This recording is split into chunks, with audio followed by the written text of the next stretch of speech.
pour vous présenter mon bilan du Pumpkin Autumn Challenge lancé par Gimoz il y a plusieurs mois. Ça me paraît complètement impossible que vous ayez loupé le concept tellement ça a emballé énormément de monde, mais il s'agissait globalement de lire des lectures d'automne, donc à la fois qui font peur avec la période d'Halloween qui a lieu pendant cette saison, mais aussi des petites lectures un petit peu cocooning, rassurantes, parce que l'automne c'est aussi ça, le retour du froid et le retour des petits instants où on se met au chaud, où on profite bien. Donc j'étais évidemment très contente de participer à ce challenge. Et j'avoue que j'ai fait pas mal de très chouettes lectures et je vais vous les présenter aujourd'hui. Alors je vais pas m'attarder sur les livres très en détail parce que vu qu'il y en a beaucoup, ça risque d'être très long. Donc voilà, je vous renverrai souvent vers quelques vidéos que j'ai faites et où je me suis attardée plus longtemps sur les livres en question. Et j'ai un très chouette invité aujourd'hui puisqu'il y a Hawaii qui veut des câlins, mais j'arrête pas de le repousser, bichette. Ah oui, je tiens à préciser que les livres seront pas forcément présentés dans l'ordre des différents menus parce que tout simplement je les prends comme ils viennent, voilà. L'un des premiers que j'ai lu c'était Naomi's Room de Jonathan Ecliffe, qui est un livre d'horreur, hein, clairement c'est pas autre chose, où vous suivez globalement la disparition d'une enfant en fait à la période de Noël. Donc en plus ça pourrait entrer dans votre Cold Winter Challenge hein, si jamais ça vous tente. Cet enfant va donc disparaître, malheureusement être retrouvée morte, hein, donc pas très drôle, et des choses vont un petit peu se manifester dans la maison familiale suite à la disparition de cet enfant. Voilà, vous allez donc suivre le quotidien des parents suite à la disparition et au meurtre. En soi c'est pas drôle, mais en termes de livre d'horreur il était vraiment très bon, c'était hyper sombre, c'était hyper glauque, c'était vraiment glaçant. C'est clairement pas le genre de lecture que je vous recommande avant d'aller dormir parce que ça fait très peur. Si vous êtes une personne qui adore les livres d'horreur, qui adore se faire peur, qui aime beaucoup les frissons, très clairement c'est un livre qui peut vous plaire et il a été traduit en français sous le nom La Chambre de Naomi, mais vous le trouverez plutôt d'occasion parce qu'il n'est plus édité. Si vous voulez en savoir plus, je vous renvoie vers ma vidéo de ma sélection de bouquins d'Halloween où je me suis un petit peu plus attardée dessus. Je me suis ensuite intéressée à ça de Stephen King. Bon, il faut savoir que j'ai une édition un petit peu particulière puisque la mienne en fait est divisée en 3 livres, sauf que je n'ai que les 2 premiers, il va donc falloir que je trouve le dernier, c'est un peu chiant. Bref, ça c'est donc l'histoire de toute une bande d'enfants qu'on va aussi retrouver adultes en fait, puisque dans le livre il y a 2 trames narratives, l'histoire des enfants puis leur point de vue adulte. Il faut savoir qu'il y a un meurtre en fait au début de ce livre, il y a un jeune garçon qui va se faire tuer et en fait on va suivre l'histoire de son frère et de ses amis qui vont essayer de savoir peut-être pourquoi ça s'est passé, comment c'est arrivé, et plein de choses un petit peu étranges qui vont se manifester dans une petite ville américaine. Je vous en dirai pas plus, de toute façon ça je pense que vous connaissez un petit peu le principe, hein, on nous a matraqué ces derniers mois là-dessus puisqu'il y a eu la sortie du film. Alors au niveau du bouquin, moi j'ai eu un petit peu de mal à rentrer dedans au début, c'est vrai. Il y avait des scènes que je trouvais hyper prenantes, mais des fois j'ai trouvé que l'auteur s'attardait énormément sur certains passages, sur certains personnages, sur certains détails de leur vie. Alors je sais pas s'il y aura une vraie utilité pour tous ces détails plus tard, mais j'ai trouvé que c'était quand même parfois trop lent en fait à démarrer. Et au début je me suis dit mais je crois que je vais pas accrocher à cette lecture malheureusement.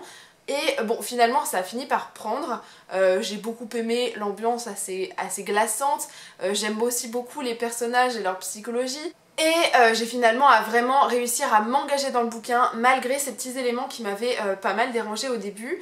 J'ai donc très hâte de lire la suite, donc je vais m'intéresser à mon 2e tome à moi et je vais, je pense, lire dans la foulée le 3e, même si j'ai été un petit peu spoilée, on va dire, par le film hein, que j'ai été voir au cinéma, qui était d'ailleurs très bien, donc si vous aimez l'univers de ça, je vous recommande le film qui m'a l'air très chouette. En termes de fidélité, je sais pas trop, hein, puisque dans le livre on joue sur les 2 trames narratives en même temps. Donc vous verrez bien, en tout cas moi je vous le recommande, il était vraiment très bien, même si vous avez peur des clowns comme moi. Et on reste sur du Stephen King avec son bouquin Misery. Alors c'était mon premier Stephen King quand je l'ai lu. J'avais un petit peu peur hein, parce que Stephen King, voilà, c'est un petit peu le maître du frisson, c'est un petit peu le maître de l'horreur aussi. Voilà, j'avais une petite pression en me disant j'espère que je vais accrocher, surtout celui-ci qui est très culte. Et oui, ça a été un énorme coup de cœur, j'ai adoré cette histoire. Pour ceux qui n'auraient jamais entendu parler du livre, on va suivre globalement un auteur qui termine un bouquin, qui décide donc de rentrer en fait avec son manuscrit chez lui. Sauf que voilà, il y a un accident sur la route, en fait il y a un énorme blizzard, il va être pris dans la tempête et quelqu'un va venir à son secours. bon bah il s'avère que la personne qui vient à son secours n'est pas forcément la personne idéale. Voilà, j'en dirai pas plus, comme ça ça vous donne le petit point intriguant, mais je vous recommande très très fort d'y aller parce que c'est vraiment le genre de bouquin déjà complètement page turner. Moi je l'ai dévoré en quelques jours et c'est le genre de bouquin où vous savez, vous arrêtez de le lire mais vous avez qu'une envie, c'est de le reprendre. Vous êtes au boulot, vous avez envie de le lire, vous rentrez chez vous, c'est la première chose que vous faites, vous l'ouvrez. Dans les transports en commun, bah, vous perdez pas une seconde pour avancer dans l'histoire. C'est clairement ce genre de livre, en tout cas moi c'est l'effet que ça m'a fait. J'ai adoré aussi la galerie de personnages, on développe vraiment pas mal de sentiments pour eux, alors pas forcément les meilleurs hein, bien sûr, mais voilà, ils vont vous repousser, ils vont aussi vous fasciner, vous allez vouloir les encourager ou pas. C'était vraiment pour moi une histoire captivante, je l'ai vraiment adoré. J'ai aussi regardé ensuite l'adaptation de ce bouquin en film. Pour moi il est pas aussi intense que le bouquin, mais voilà, je vous recommande très très fort de plonger dedans. Et là encore, si vous voulez un petit peu plus de détails, j'en ai parlé dans ma sélection de livres pour Halloween. Et là on change complètement de registre puisque je vous présente Maybe Someday de Colleen Hoover que j'avais choisi pour ces lectures un petit peu cocooning de l'automne. Donc c'est une romance, c'est un new adulte. On suit globalement l'histoire d'une jeune fille qui en fait va découvrir que son copain la trompe, hein, donc en soi c'est pas drôle. Et en fait elle va se rapprocher de son voisin à ce moment-là parce que c'est celui qui va pouvoir l'aider en fait juste à ce moment-là à se dépatouiller de sa situation puisque son copain la trompe avec sa colocataire, donc forcément elle a pas envie de rester dans le même appartement, hein, ça se comprend. Ils vont donc fatalement hein, se rapprocher, je vous cache rien, ça se devine très vite. Et ça faisait un petit moment que ce bouquin traînait dans ma bibliothèque et il fallait vraiment que je le lise. Alors, pour moi ça n'a pas été un coup de cœur, clairement je suis pas une romantique, donc les romances forcément de prime abord ne me parlent pas. J'ai eu un petit problème avec les personnages que je trouvais un petit peu creux, un peu trop fades à mon goût. Voilà, est-ce qu'ils étaient trop clichés pour moi, mais est-ce que ça correspond au canon, on va dire, de la littérature de romance? Je ne sais pas, en tout cas j'ai pas plus accroché que ça. Malgré tout, j'ai trouvé que c'était un bouquin qui se lisait quand même très facilement, c'est très fluide, c'est pareil, c'est un petit page turner quand même. Et j'ai beaucoup aimé quand même l'humour qu'on y trouve puisque les dialogues sont assez percutants, assez amusants. Et vous avez aussi une retranscription des sentiments qui est quand même assez bien fichue. J'ai envie de vous dire heureusement pour une romance quand même. Mais voilà, ça vous embarque quand même pas mal dans la lecture. Donc je l'ai lu sans problème. Voilà, ça restera pas un coup de cœur. Si jamais vous voulez plus de détails dessus, n'hésitez pas à aller voir le vlog de lecture que j'ai fait dessus puisque j'ai décidé de le découvrir avec vous. Donc si vous voulez plus de détails, plus d'impressions, je vous renvoie vers cette vidéo. Je vous avais aussi averti que j'allais lire Tales of the Peculiar de Ransom Riggs, qui est un espèce de tome compagnon de la saga Miss Peregrine et les enfants particuliers. Alors c'est pas un livre qui vous raconte une histoire complète, vous avez simplement des contes autour de personnages particuliers, qu'ils soient enfants ou adultes, et c'est un petit peu des contes qui forgent pas forcément l'univers des enfants particuliers, mais c'est des contes avec lesquels ils ont grandi. Et ce sont des contes qui leur ont appris en fait des morales, hein, comme souvent le font les contes. Et j'ai trouvé ça super chouette de les lire parce que je suis à nouveau tombée amoureuse de la plume de Ransom Riggs, mais aussi des messages qu'il transmet parce que comme dans Miss Peregrine et les enfants particuliers, on est vraiment dans des messages d'ouverture, de compréhension de l'autre, on est dans l'acceptation en fait des différences des autres. Et forcément c'est un message que j'aime, auquel j'adhère complètement. On a aussi cet univers assez loufoque, assez étrange et que personnellement je trouve extrêmement fascinant et envoûtant. À chaque fois je suis contente de savoir jusqu'où va nous entraîner l'auteur dans son imaginaire. Donc voilà, pour moi c'était un réel plaisir de replonger à nouveau dans ce monde-là. En plus c'est un très beau livre, vous avez énormément d'illustrations, notamment celle-ci que je trouve à tomber par terre tellement elle est belle, ou encore celle-ci que je trouve absolument sublime. Bref, là encore si vous voulez plus de détails sur ce bouquin, j'en ai aussi parlé dans un update que je vais vous indiquer soit par ici, soit là en bas, parce qu'il y a tellement de renvois vers d'autres vidéos que je n'aurai pas assez de petits i parce que je vois qu'on est limité à 5 par vidéo. Mais bref, si vous voulez en savoir plus, n'hésitez pas à aller voir cette update lecture où je vous en dis un petit peu plus. J'ai ensuite lu Les Enfants de Picoud de Rod Marty, c'était au tout début du challenge je me souviens, et je l'ai lu avec Eléa BD Passion, donc voilà, allez voir sa chaîne si ça vous tente. Pour l'histoire on est sur, donc là encore un petit roman d'horreur, de suspense, puisque dans une petite ville américaine, il va y avoir plein de phénomènes assez étranges. En fait les gens commencent à se comporter de façon très bizarre, ils n'ont plus vraiment la même personnalité presque. Voilà, et puis l'environnement en fait devient un petit peu plus dangereux quand même. Donc voilà, je vous en dirai pas plus pour que vous ayez le maximum de suspense.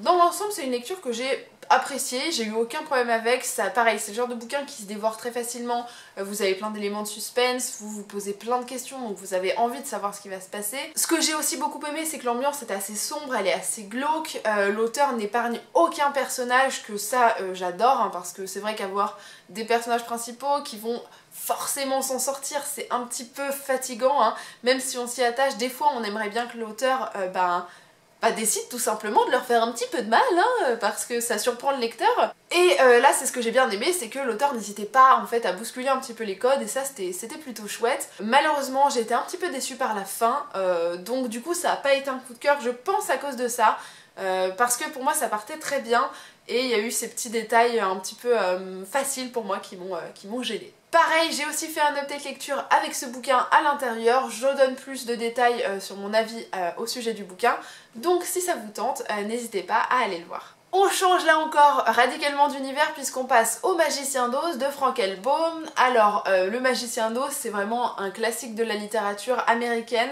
Il n'est pas aussi connu chez nous, mais chez eux, c'est vraiment l'un des livres que tous les enfants connaissent en fait.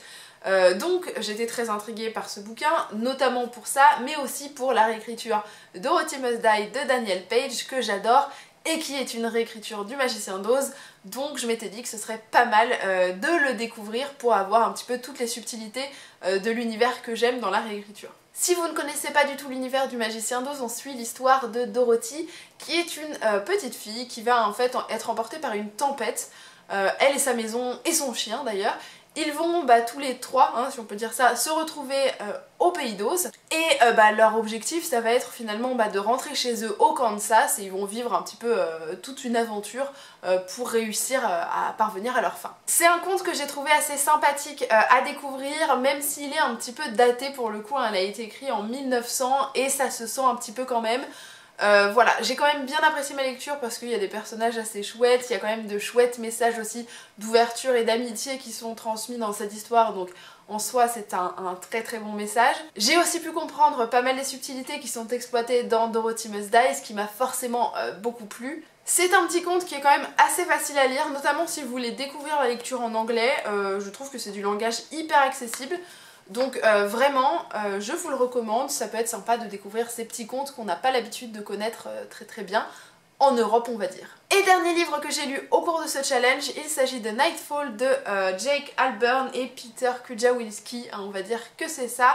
Il s'agit d'un livre jeune adulte, là encore d'horreur hein, quand même, à suspense, dans un univers je dirais un petit peu fantasy quand même, qui a été traduit en français d'ailleurs si ça vous tente, je crois que c'est chez PKJ il me semble. Pour l'histoire, on est dans un univers où en fait le soleil se lève et se couche tous les 14 ans, hein, voilà, donc c'est un petit peu particulier et en fait les gens qui habitent sur une petite île en fait, fuient tous les 14 ans l'île pour ne pas se retrouver en fait pendant la période de nuit et afin de se retrouver durant la période de jour où ils peuvent vivre tranquillement, un petit peu comme les oiseaux migrateurs en fait finalement. Sauf que voilà, cette fois-ci on va se retrouver avec trois adolescents qui vont se retrouver confrontés à un petit problème, c'est-à-dire que l'un d'entre eux va disparaître au moment où tout le monde décide de partir et ils vont se retrouver face à un petit dilemme, est-ce qu'on va le chercher ou est-ce qu'on se casse? Voilà. Vous vous doutez bien qu'ils vont pas se casser, hein, ils vont pas le laisser tout seul, et c'est un petit peu tout le nœud du problème. Alors, c'est une lecture avec laquelle j'ai eu un petit peu de problème, c'est-à-dire que j'ai eu énormément de mal à rentrer dedans. Je pense que j'ai mis, je sais pas, une quarantaine, une cinquantaine de pages à vraiment m'y intéresser, ce qui est un petit peu dommage parce que je me suis pas mal demandé si j'allais l'abandonner cette lecture. Bon, au final, je m'y suis accrochée. J'ai bien fait dans le sens où il y a quand même pas mal d'action, il y a un petit peu de suspense, du coup ça s'est très très facilement lu ensuite. Aucun problème à le finir, hein, je pense que je l'ai fini en 2 jours parce que je pouvais pas faire mieux. Mais j'ai quand même eu pas mal de petits soucis avec cette histoire, même si elle est distrayante, je trouve qu'on s'attache pas vraiment au personnage. En soi c'est pas un problème que j'ai moi dans mes lectures, mais si vous êtes le genre de personne qui a besoin de ça pour qu'un livre lui plaise, écoutez, bonne chance hein, parce que personnellement j'ai pas réussi à m'y attacher. Malgré le suspense, j'ai trouvé qu'il y avait des éléments quand même assez faciles au niveau du scénario et je trouve que l'univers est pas assez approfondi. Disons qu'il y a tout plein de choses qui vous sont révélées, mais en fait on a quelques révélations, mais on reste en surface en fait. On n'a pas vraiment de détails sur le pourquoi du comment, et je trouve ça un petit peu frustrant parce qu'en soi l'univers avait pas mal de potentiel, et je trouve que ça n'a pas été assez bien exploité par les auteurs. C'était donc une histoire assez distrayante, mais je pense que je vais très rapidement oublier en fait le contenu de l'histoire, ce qui est un petit peu dommage. Si je dois faire un bilan du challenge en termes de lecture que j'ai faite, eh ben j'ai plutôt bien réussi mon challenge, puisque sur les 11 livres que j'avais présentés, j'en ai lu 8.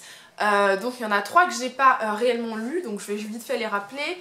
Il y avait Orgueil et Préjugés version zombie, que j'ai pas eu le temps de bouquiner, puis c'était pas celui qui m'attirait le plus, donc je m'y suis pas mise, donc ce sera partie remise dans l'année ou l'année prochaine. Il y avait aussi Micronomicon, Peur d'enfance, qui est un tout petit livre en plus, donc c'est juste que j'ai complètement oublié que je l'avais mis dans ma pile à lire, donc Bichette il s'est retrouvé plongé au fond de la bibliothèque et puis j'y ai plus pensé du tout. Et il y a aussi Billy Brouillard avec ses comptines macabres, hein, donc c'est plein de petits livres en fait de comptines assez sombres pour les enfants. J'en ai lu quelques-unes mais je les ai pas toutes lues, donc voilà, hein, on va dire que c'est semi-rempli mais je le compte pas tout à fait dedans. Bon après je sais que je vais les lire dans l'année parce que pour moi il n'y a pas de période pour Billy Brouillard. Et en fait, ce qui s'est passé, c'est que si j'ai pas lu ces 3 livres-là, en fait j'en ai lu 2 autres à la place. Il y avait par exemple Faites vos jeux de Julia Richard, dont j'ai parlé dans un update lecture, donc je vous invite à aller le voir. Il s'agit d'un thriller horrifique où vous avez 8 personnes qui sont enfermées dans une maison du jour au lendemain. Ils ne savent pas vraiment pourquoi ils ont été enfermés là. Tout ce qu'ils savent, c'est que seulement 2 personnes vont pouvoir ressortir de cette maison, et que parmi les 2 personnes qui sortiront, il y aura apparemment le responsable de leur situation. Voilà. Ils vont devoir réussir à s'échapper tout en trouvant la personne qui leur veut du mal. Voilà. J'ai donc donné un avis sur ce bouquin dans un update lecture. Si vous voulez plus de détails, je vous invite à aller le voir. C'est pareil pour Cadre Noir de Pierre Lemaitre. J'en ai parlé dans un update lecture. Cette fois-ci, on est vraiment sur du pur thriller avec un homme qui est au chômage depuis un petit moment, qu'on a vraiment très marre parce que ça le déprime totalement, qu'il est plus tout jeune et que du coup c'est très compliqué de trouver du boulot, et qui va prendre des décisions un petit peu folles qui vont complètement bouleverser son quotidien. C'est un thriller que j'ai quand même bien apprécié, que je vous invite à découvrir. Là encore, si vous voulez plus de détails, je vous renvoie vers l'update lecture. C'est un challenge que j'ai vraiment beaucoup apprécié parce qu'il aide à la fois à se mettre dans cette ambiance d'Halloween que personnellement j'adore, même si souvent je commence Halloween bien avant la période, voire même pendant toute l'année, mais il aide aussi à se mettre dans cette ambiance un petit peu cocooning et rassurante en fait du début de l'automne où on a envie de se faire plaisir, on a envie de se réchauffer, on a envie d'être dans une ambiance, une petite bulle. Donc c'était vraiment très chouette pour ça. En plus ça m'a permis de vider un petit peu ma pile à lire, puisque j'ai lu donc 10 bouquins et voilà, c'est des bouquins que je n'ai plus à lire et qui ne m'angoisseront plus hein, sur la quantité de livres qu'il faut que je lise. C'était aussi un super moment de partage, qu'il s'agisse des réseaux sociaux, puisqu'il y avait un compte Facebook pour ça, mais il y avait aussi pas mal de personnes qui partageaient leur lecture sur Twitter, aussi dans les commentaires avec vos suggestions, donc ça c'était vraiment très chouette. Voilà, c'est un challenge que je referai avec plaisir l'année prochaine si Gimoz le reconduit. Je pense que ce sera le cas quand même parce qu'on va tous l'attendre au tournant pour ça. Et j'espère que les lectures que je vous aurai présentées vous auront intéressé, que vous y trouverez peut-être quelques idées de lecture aussi et que vous pourrez pourquoi pas soit les choisir pour l'année prochaine ou les lire avant quand même parce que attendre un an parfois c'est long. En tout cas, n'hésitez pas à me donner votre avis sur ces livres-là, si vous les avez aimés ou pas. Et puis en attendant, moi je vous fais d'énormes bisous et je vous dis à très bientôt. Salut!